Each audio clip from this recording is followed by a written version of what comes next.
2. Silahdar Haidar, weapon bearer, reporting, Commandant. Eagle's Nest, June 20th. In Kabul and the other large cities of the country, in Kandahar, Herat, Mazar, Jalalabad, Maymana and Kanabad, resistance was impossible to stamp out. No sooner did the Russians and their Afghan communist allies stop one outbreak than another started. The cities of Herat to the west and Kandahar to the south were dive-bombed again and again. In town after town, civilians suddenly appeared from nowhere and stabbed Russians to death in the streets.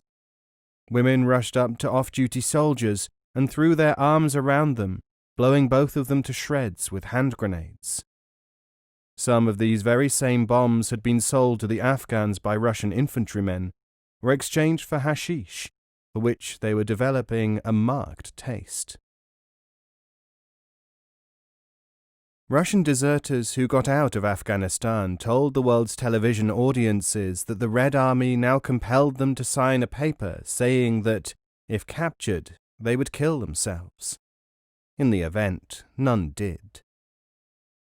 People told of red-hot chilies sold to the Russians as sweetmeats, which the underpaid Soviet soldiers insisted on eating, the tears running down their cheeks, and saying, when challenged, "I paid for this. I am eating my money." A party of guerrillas, coming upon a village in the mountains west of Kabul, demanded food. When the people brought them bowls of inedible gruel, they spat it out and threatened to beat the peasants. Crying with shame that they had nothing better to offer the warriors, the people of the village admitted that what they had brought was boiled and pureed grass, all that they themselves could find to eat. Their fields had been ruined by phosphorus bombs dropped by the Russian aircraft. Some of the narratives bore out reports which had already appeared in the world's press. It took 10 days, with tanks and flamethrowers, to crush a single uprising in Herat. At one time, 15,000 people were imprisoned in a single Kabul jail, the notorious Puli Chaki. The elite Afghan garrison at the Great Fort, the Bala Hissar in Kabul, rebelled. Some men fought their way out. Most of them were shot by Russian firing squads, according to other deserters. But if oppression produced heroism and resistance, it also encouraged other characteristics in a minority, the self-seekers. Although the treachery and settling of old scores, the false denunciations and the cowardice of some fell far short of the picture of the faithless Afghan once promoted by some writers, there were enough dishonorable acts. Some Afghans joined the Russians. Some fled to Pakistan posing as refugees, expecting to gain sympathy and to live a life of idleness. A good many managed to live in luxury in exile, earning the name of Gucci guerrillas, and pretending to organize opposition to the communists from safe havens. The Russians spread the word that there was no point in the West helping the Afghans as they were so divided, and pointed to the assortment of competing émigré groups in Pakistan.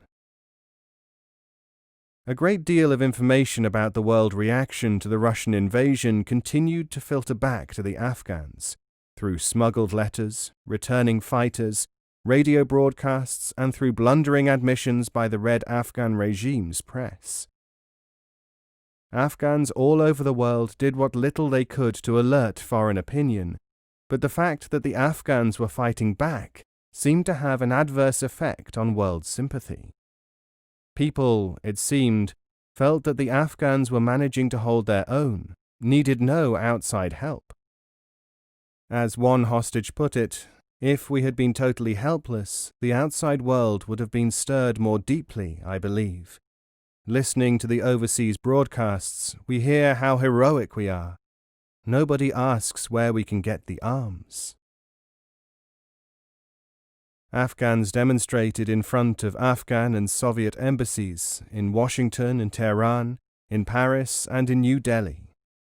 Afghan diplomats defected in a dozen capitals. The press and television gave them, on the whole, brief, almost dismissive coverage. Many overseas Afghans slipped into the country from the Iranian and Pakistani borders and joined the guerrillas. Others sent money to relatives who managed to buy the trickle of guns which were getting into the country. Geography and ethnic and other differences made it difficult for guerrilla forces to unite, but paradoxically this made it all the harder for the Russians to deal with them. Destroying one resistance group did not affect any of the others.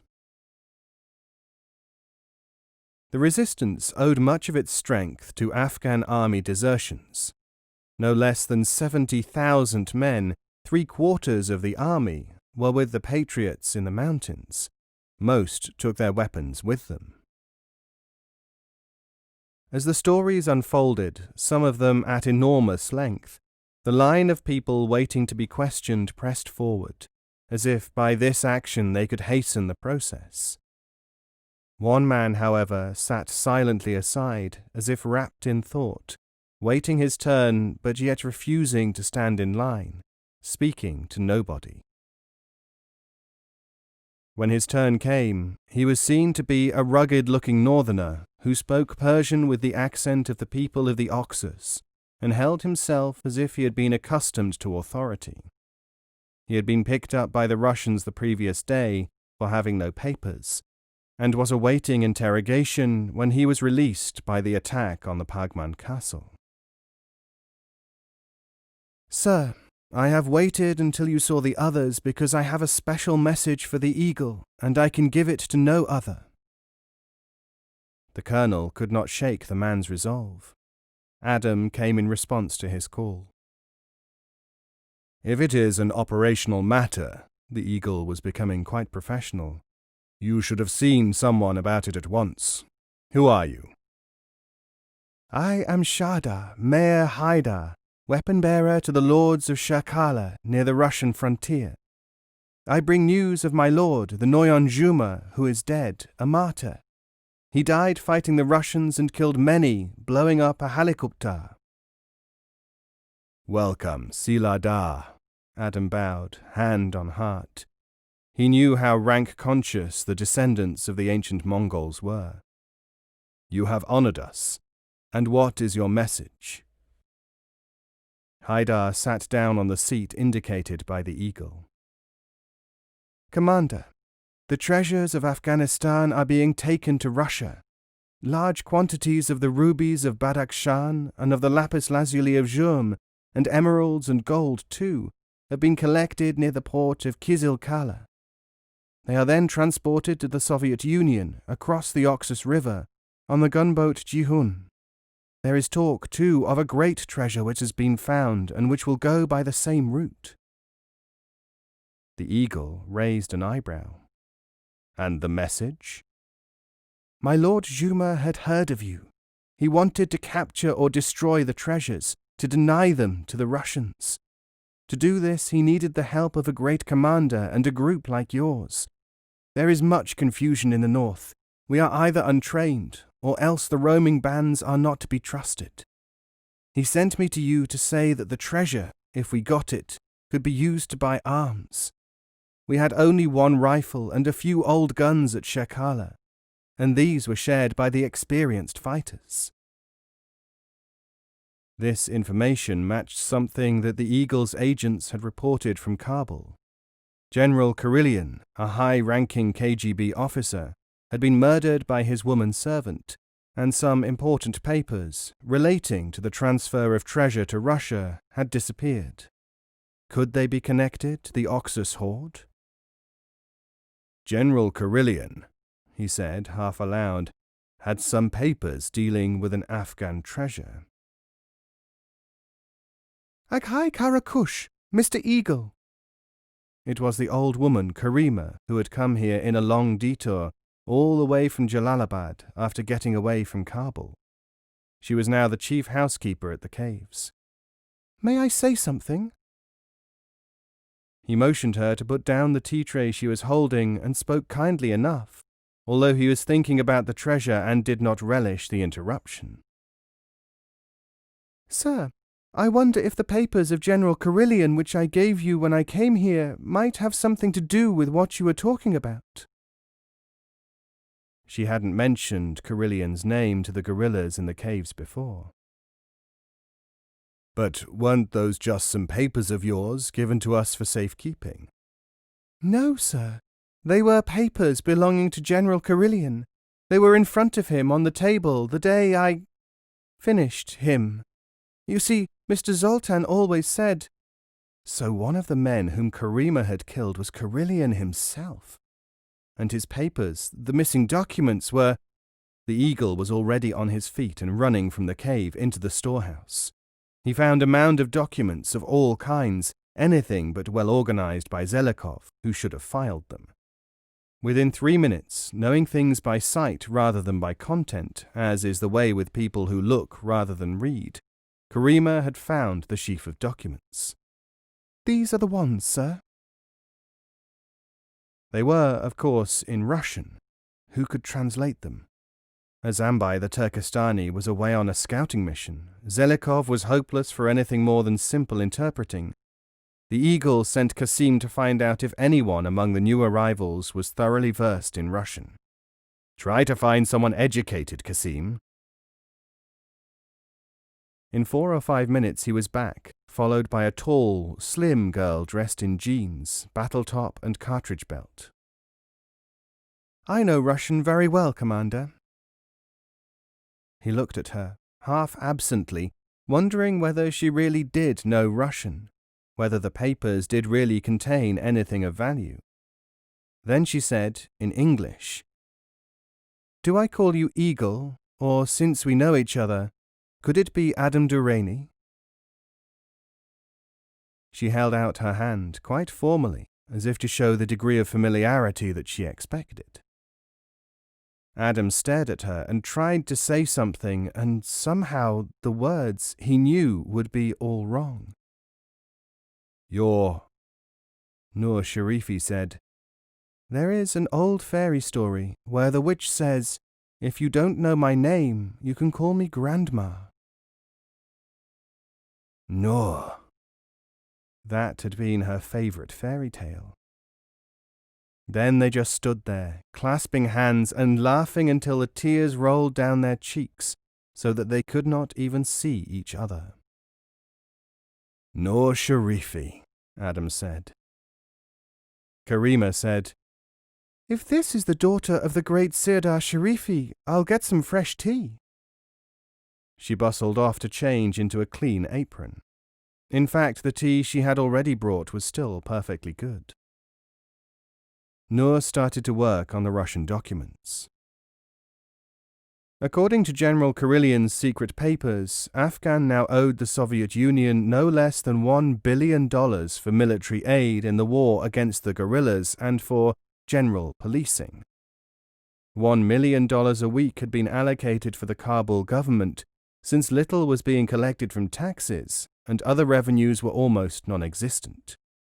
Rebels had destroyed $2 million worth of government property. The Afghans had undertaken to supply the Soviet Union with natural gas through the existing pipeline and to allow extensive development of the oil fields in the north.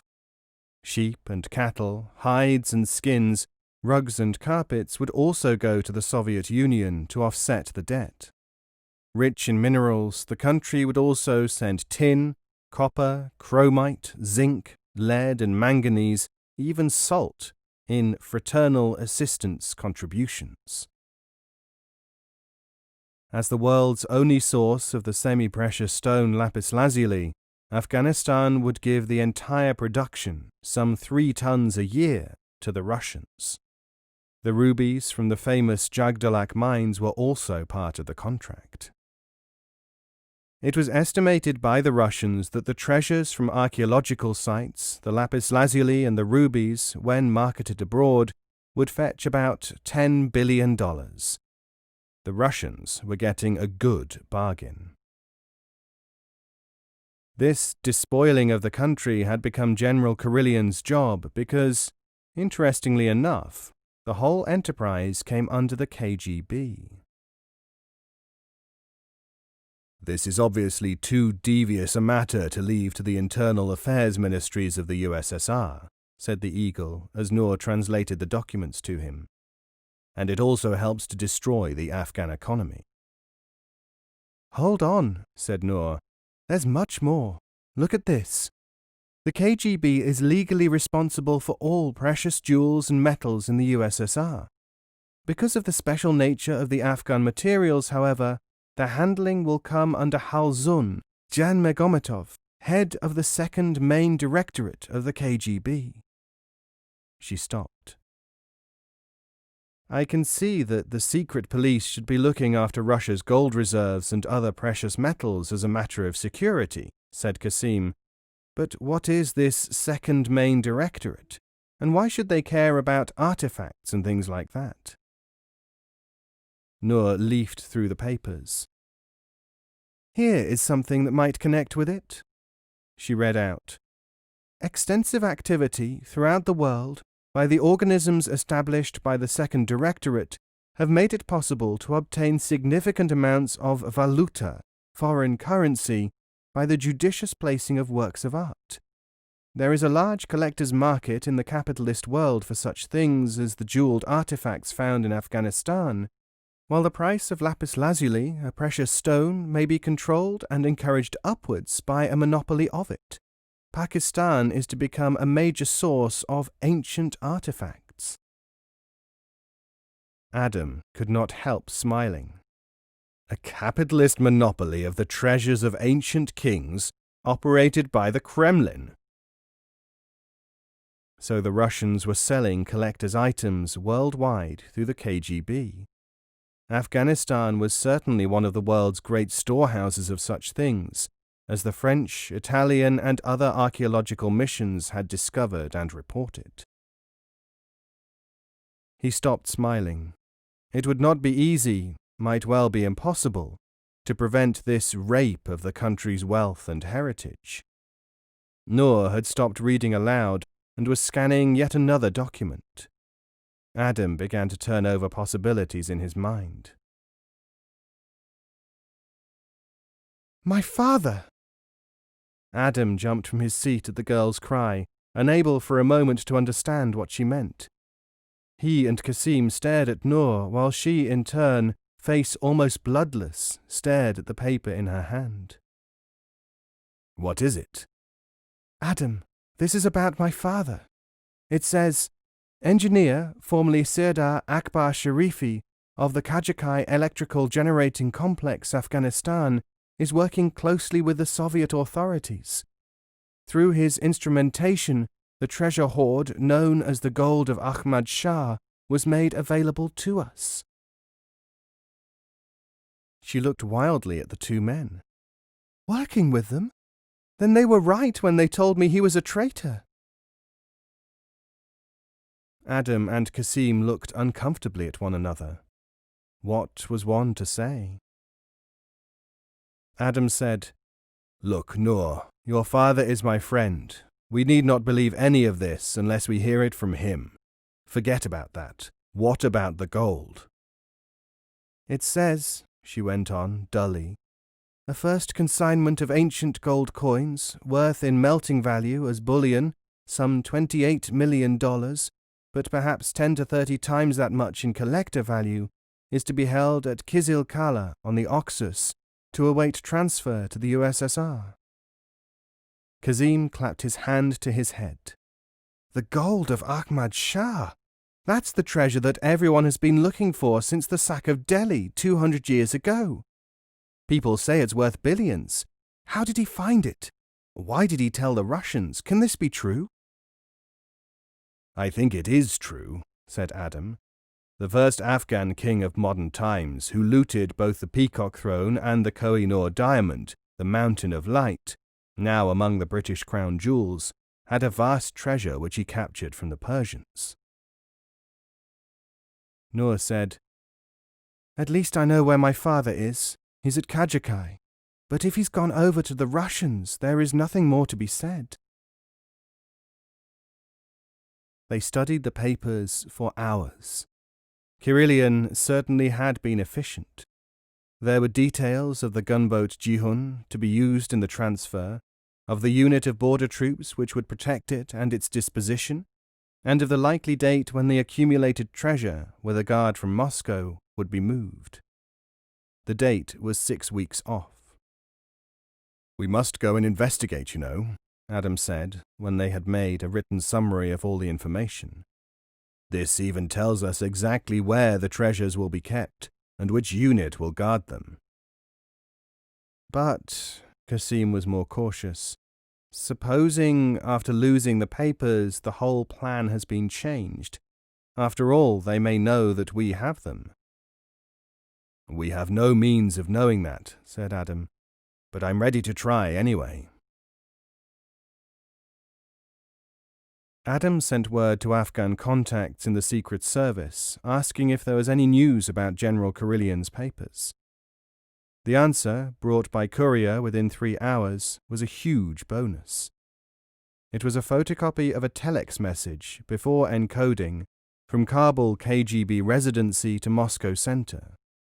It stated, "General Karelian's papers relating to the Afghan treasures now established as destroyed without falling into enemy hands. Security is therefore intact." Obviously, Kabul KGB were terrified of being held responsible, or were trying to lie, or hope, their way out. With the colonel's help, Adam and the others began to work on a plan for an expedition to the north. As Barakzai told them, it would be extremely dangerous.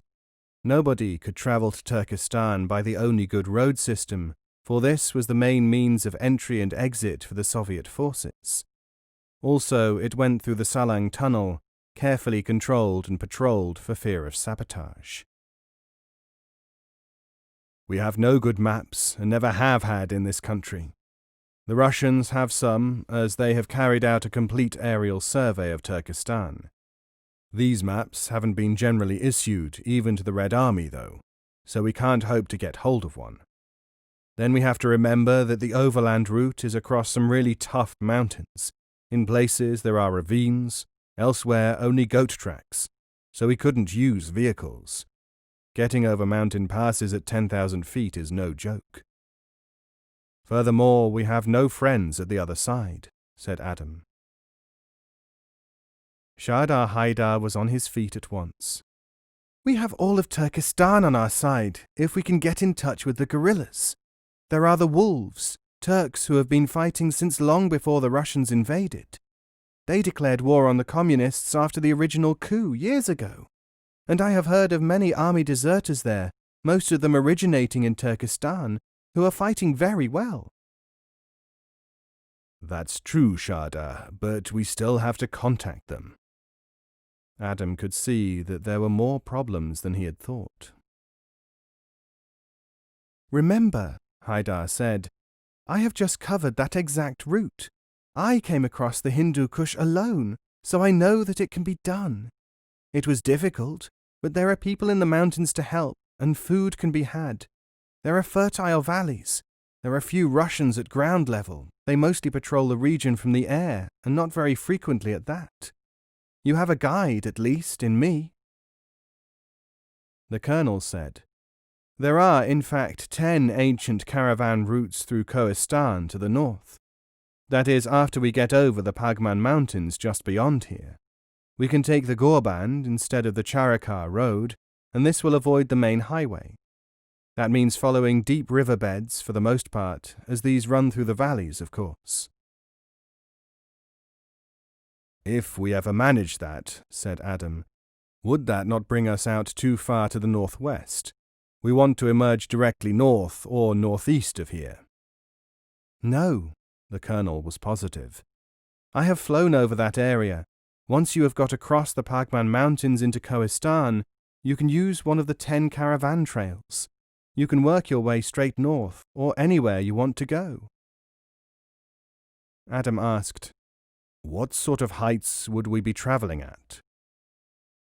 2,000 to 4,000 meters. Of course, there are peaks covered with glaciers and perpetual snow, but the trails themselves are nothing like as high. And after Kohistan, land of mountains, we still have the northwest Hindu Kush range.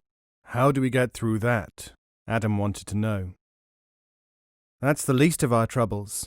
The main highway that we are avoiding follows the Charikar River plain.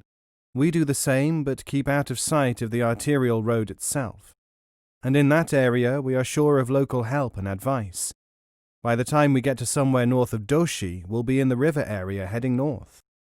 Colonel, what is the actual distance? I suppose it might be 250 miles, Adam, but that doesn't really tell you anything. What counts is the terrain. 1 mile up a mountain can be worse than 100 on the flat, and we have 3 mountain chains to cross. This was roughly the route which Haidar, the Turkestani, had travelled, carrying Captain Juma's message. It had taken him just under 3 weeks, on foot or riding with friendly peasants on horseback, on donkeys, sometimes in a cart. It was now June, one of the hottest months of the year. Such a journey could not be made after September, and should be completed by the end of August. Even the petrol froze in the tanks during the winter on the main roads through the mountains. It took a day to obtain a French army map dated May 24, 1901. It was on the scale of 1 to 1 million and actually used by a Russian unit. This document showed several routes through the northern mountains, but it covered only the region from Kabul and Pagman to Puli Kumri, about half the route they proposed to follow. Still, said Colonel Baraksai, it confirms my memory, and it does cover the worst part, the most mountainous area, though I cannot say whether a map, even a military one, which is over 80 years old, is likely to be very accurate. Still, as Kasim pointed out, it was correct in all the places that they were able to check from their own knowledge. Here's to the Service Géographique de l'Armée, said the colonel, reading from the map. Even though the whole idea, given that the treasure may not still be there, is crazy. Not only that, said Noor, but we have 42 days until the treasure is moved. It took Haidar 3 weeks to get here, so if we make it, we'll have to start almost at once. That leaves 21 days for equipping, for training and everything. What does the mayor think about speeding it up? They all turned to Haidar. Could the journey be done quicker? Adam asked him. Eagle, I heard that there was a shorter route, but that was after I had come most of the way. The mountain people say that, with guides, the journey can be done in 14 days. That is, with a caravan, though you can only use animals at certain stages. And I had no money at all, so I was dependent on charity. What do you do with the animals when you can't go any further? This was Kasim. I know about that. Noor had been on several mountain journeys into Nuristan and in the Parapamissus north of Herat. You hire them with their owners. Then, when the going gets too hard, you pay them off. When you get to another stretch where pack animals can be used, you hire some more. I suppose you want to come along, Noor? The eagle was not sure whether this was a trip for a woman, but she had done more mountain travel than he had. Of course I do, whether you like it or not. If we decide to go, of course you can. While they were talking, a young man dressed in the office suit and karakul fur cap of a Kabul city dweller came rushing in, shouting, "Where's the eagle?" 2 armed guards were following him closely. Adam looked up. Who's this? That's Halim Jan from the Afghan tour agency that I was talking to you about. Friend of Colonel Sakafi's, said Colonel Baraksai. Halim was out of breath. Quick, look at this. Adam took the piece of paper and read it. Where did you get this? A friend of mine brought it to me from the Nizami KHAD. Halim, have you transport? Yes, but if they start to ask questions afterwards, I'm going to have to get out and come here. You'll be welcome. Adam spoke to the others who were trying to work out what might be happening. Read this paper. I'll be back as quickly as I can. He took off his gun belt and snatched up an old felt cloak. When he had put it on, it covered him completely, from his shoulders to his heels. As the colonel reached for the piece of paper, Adam and Halim were scrambling down the cliffside. Perhaps they would beat the KHAD and save Kalan.